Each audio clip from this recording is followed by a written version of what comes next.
Happy New Year and welcome to the first box seat episode for the year 2021. Perth Cup Day, Saturday the 2nd of January. The track is going to be a good four. The rail is at the true position. The weather is outstanding. 32 degrees, sunny, not a reason in the world not to come down to Ascot on Saturday and see the horses go round in the Tab Touch Perth Cup of 2020. Race number one is the Crown Perth Plate over 1,000 metres for the babies, these 2-year-olds, and POLICIER was an impressive last start winner. Top of the home straight, Ultimate Command led them from Sneaky Jansen. Down the outside, Flying Missile as Pike bullocks his way clear now with POLICIER. The sparks are flying at the 200. It's Flying Missile for Parnham and now POLICIER. POLICIER, Flying Missile, toe-to-toe they go. Flying Missile, POLICIER. POLICIER, Flying Missile, POLICIER. Really good effort there from POLICIER, sitting leaders back under William Pike. Bullied her way into the clear, and once she did see daylight, she was very strong through the line. Able to hold off the late challenge of Flying Missile, it is good strong race form, but the question remains, where does William Pike get to from gate number 10? It's very sticky on paper, and there looks to be enough horses drawn underneath who will kick up and hold positions, so I just wonder whether or not POLICIER is going to have to do it very tough here, 3 wide the trip, no cover. So for that reason, I'm happy enough tipping into Storm Whisper. An impressive debut victor down at Bunbury. Chris Parnham copped a pretty big bump out of the gates, but once he found the front, it was all over. He went around at $1.35, he won by over 6 lengths in the finish. It really was an impressive performance. They didn't break a minute for the 1,000 metres, so there is a bit of a red flag around the time, but he did it in style and he trialled alongside Ultimate Command, a stablemate of Storm Whisper who won impressively on debut. I'm going on top with number 2, Storm Whisper, from 1, POLICIER. If she gets any luck, clearly she's going to be hard to beat. Number 11, VRANYO. Not quite sure how to say it here. It's an interesting little name, but this filly does seem to have a lot of natural talent. Jump and run filly from the yard of Simon Miller. Number 7, next best, and that's Dynamic Ruler. Blinkers were on in the recent trial, and it was good. My numbers in the opener, 2, 1, 11 and 7. Race number 2 at Ascot, the Tab Touch Better Your Bet Plate for the 3-year-olds. We're going to watch a midweek victory of our Danny. There in the field, and last Red Inferno. Now Genora goes to the lead, but here comes our Danny setting after it very quickly. Swept up, went straight past it. Noble Scott is starting to give chase down the outside, but it's often gone, our Danny, with less than 75 to go. The well-tried commodity pulling away from Noble Scott. Our Danny goes on to win it by 3, Noble Scott. Carleen Heffel sitting leaders back, easing out and around heels. The money was spot on in that race. Our Danny was $2.60 into $1.75. And she won effortlessly against fairly limited opposition. Clearly this is harder. Senior rider goes back on. I'm going to just push her down the order a little bit because I'm a query on whether or not that's going to hold up as a form reference. Genora and the like from midweek grade, they're probably not up to this. I'm going with a horse who was beaten a fair way first up, but did run second. His name is Keep Your Feet, and he ran second to Martin Allen's Flying Filly in Madame Torio. William Pike's drawn another really awkward gate here, but I do know this horse does have tactical speed.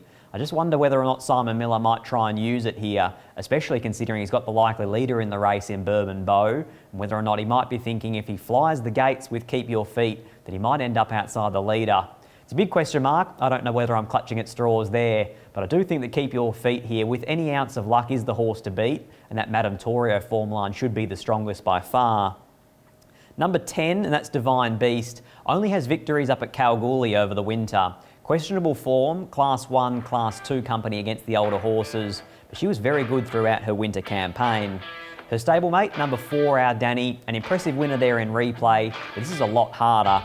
She draws an awkward gate, but again, like a lot of these horses, if she gets some luck, she's in the finish.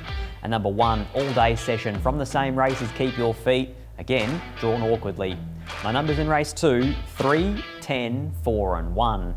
Race number 3 at Ascot, Seppel the Drive's handicap over a mile, and this horse was completely luckless last start. It's Dark Mission in the cerise and white. Ambled up, quickly races past Tredenzia, a length and a half behind those then. On the outside is Our Ideal, Tiff has spoken, but Soleil had broken nicely clear, and down past the 100, the favourites Home and Ho Soleil. Soleil coming right away from Our Ideal, Tiff has spoken and Indominus, but Soleil canted in. Pretty tough watch there for backers of Dark Mission. 59 kilos, natural back marker from a wide gate. extraordinarily slow tempo, knocked around in the middle stages, held up at crucial stages thereafter. Very good run here, but again, she's probably going to get a fairly similar race profile here. She comes up in grade, so she drops in weight, but she's going to get back. There isn't a whole lot of speed in this race. I think she's going to run into one that's pretty handy here, and that's the class dropper, Rationale. Comes out of 70 plus grade, back into a 66 plus. Form prior to that was in listed fillies and mares company, the Jungle Mist and the Jungle Dawn. I do have a lot of time for this horse, so does David Harrison. Jai McNeil travels across from the East Coast and picks up the ride, and I loved her last start performance. I'm going to make her actually the best bet on the card as well. Pretty keen here at a mile on the chances of number 3, Rationale. Number 2, the Fugazi, blinkers on for the very first time. I thought last start was his race to lose, and maybe he was a bit disappointing, but here again, he's well placed in this grade and he should be building off what was a pretty long injury and forced layoff. Number 4, Dark Mission, for all the replay vision that we just saw there. No luck last start, but not guaranteed to get any here as well. Number 8, Fire Sale, who backs up off 7 days from a very impressive performance, albeit in lesser grade. My numbers in race number 3, 3, 2, 4 and 8. Race number 4 at Ascot, Ascend Sales Trophies handicap over 1,000 metres. This horse is unstoppable at the moment. Another win for Like a Jaguar. And then Sterling Estate, followed by Shinju. Mum's My Hero bailed away. Like a Jaguar has raced up on the outside of Mood Swings. Forest War, Tycoon Legend down the outside as well, but it's Like a Jaguar and Mood Swings coming together. Mood Swings, Like a Jaguar. Mood Swings, Like a Jaguar. Nose for nose. Mood Swings, Like a Jaguar. Photo, Like a Jaguar. Chris Parnham, Neville Parnham, Like a Jaguar, going through the grades very quickly and very impressively. That win here last Saturday cannot be underestimated in my opinion.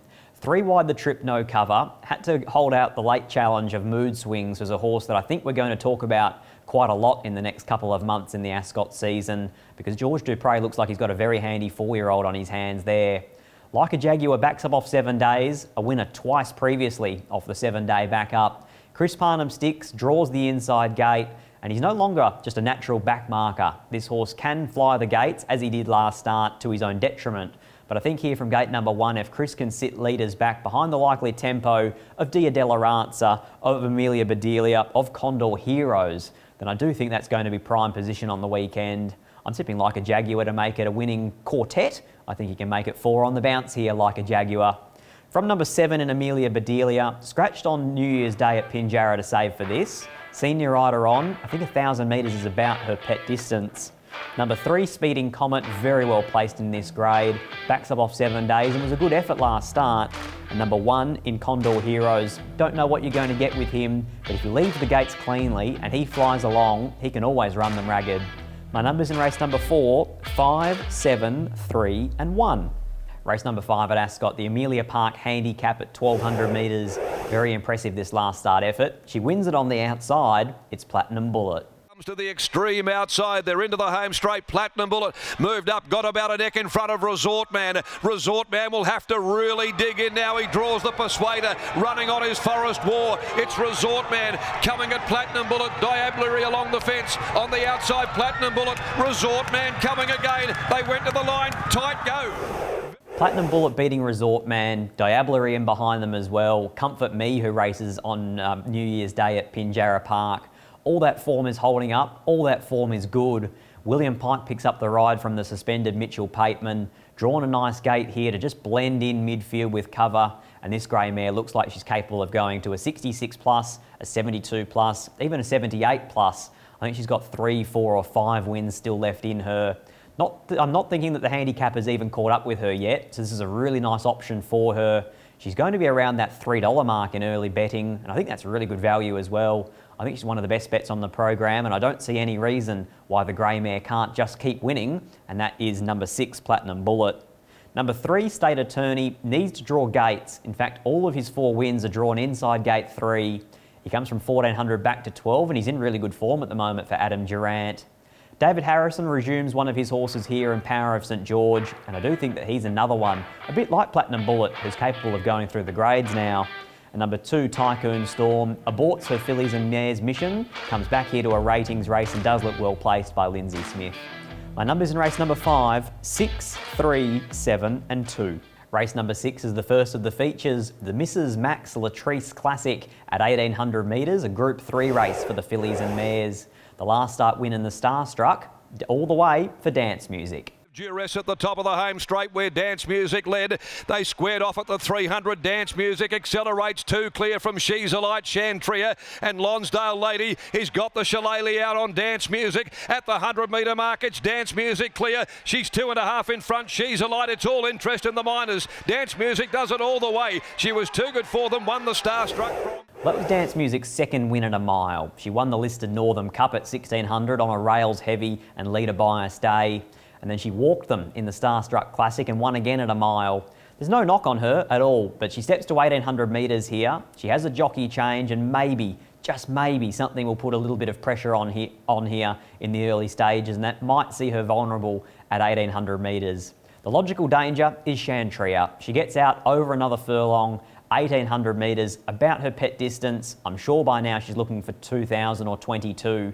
But I think here, third up into the campaign, drawn to hopefully sit a pair off the fence for the first time this preparation. She can come to the outside, which is where she does her best work, and turn the tables here on Dance Music. So it's number 2 for me in the Latrice, and that's Chantria. From 1 Dance Music, if Jai McNeil's allowed to cross from gate number 8, find the fence and walk them in the middle stages, then why can't she run 1800 metres? No knock on her, she's the logical danger, and arguably should even be favourite. Number 3, She's a Light. Number 6, Naughty by Nature. Very close in behind them. Maybe just a touch below those top 2 in terms of upper class, but they're both going very well at the moment, and they both map to get pretty soft runs as well. Race number 6, my numbers 2, 1, 3 and 6. Race number 7 at Ascot is the listed Furphy Summer Scorcher for the speedsters over 1,000 metres. We're going to go back to Indian Pacific's run 2 starts ago when running 3rd in the Colonel Reeves. Indian Pacific, who hugs the inside and comes after him, followed by Valor Road. Further back, Durandell, Rock Magic starting to put his mind on the task as well. They come to the 150. Condor Heroes joined by Indian Pacific though. Indian Pacific getting up on the inside. Stage Man is finishing brilliantly down the outside. Celebrity Queen going with it. They've gone to it. Celebrity Queen. Celebrity Queen gunned them down that day. She then ran second to Elite Street in the Group 1 Winterbottom Stakes and second to Kementari only a week later in the AJ Scale. Has to be a very strong form reference here. Has had a run since Indian Pacific, and that was 35 days ago in the Group 1 Winterbottom Stakes of 2020. 1,000 metres, Chris Parnham, drawn a gate, high speed, high pressure race, drawn to sit in just behind them. They're going to fly along here over the 1,000. I think Indian Pacific looks the winner on paper. Number 6 for me in the Summer Scorcher. Number 9, Mervyn. You know what you're going to get with Mervyn. He'll jump, he'll run, he'll try and break their hearts, but he will paddle in the last 50 metres. So even if they go down past the 100 and Mervyn's 2 lengths in front of them, don't jump in the queue just yet. He could well be swamped late.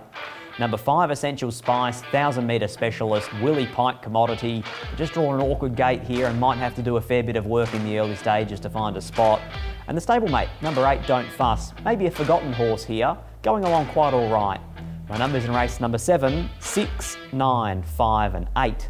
We come to the feature, the 2021 Tab Touch Perth Cup, a race at 2,400 metres at Group 2 level, and we have a Group 1 winner. In fact, we have 2 of them in this field, Trap for Fools and Truly Great, and their last start was a contest between the 2 of them. It was the Van Heemst. The top of the home straight, they've got 300 to go. Truly Great is starting to loom ominously on the outside. Trap for Fools now under the Persuader here at the 200. Truly Great levels up now to Trapper. He put pay to him, said ta-da, and races away Truly Great. He's going to go on and score an effortless victory.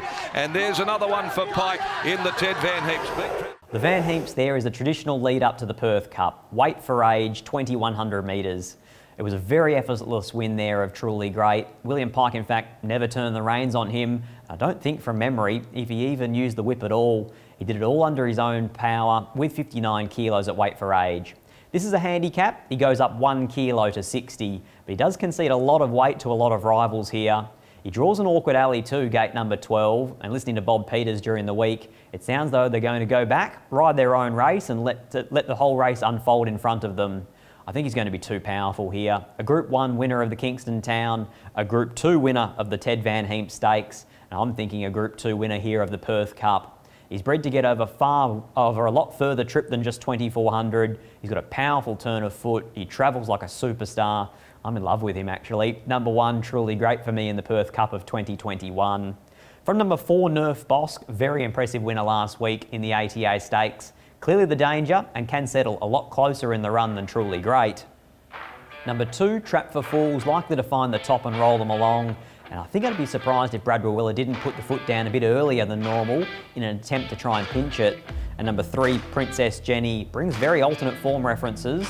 The winner of the Bendigo Cup only 3 starts ago and very well proven at the distance. My numbers in the Perth Cup of 2020, 1, 4, 2 and 3. Race number 9 for the stayers, Mum Champagne Handicap at 2200 metres. We're going to go back to the midweekers and watch the last win of Our D'Amour.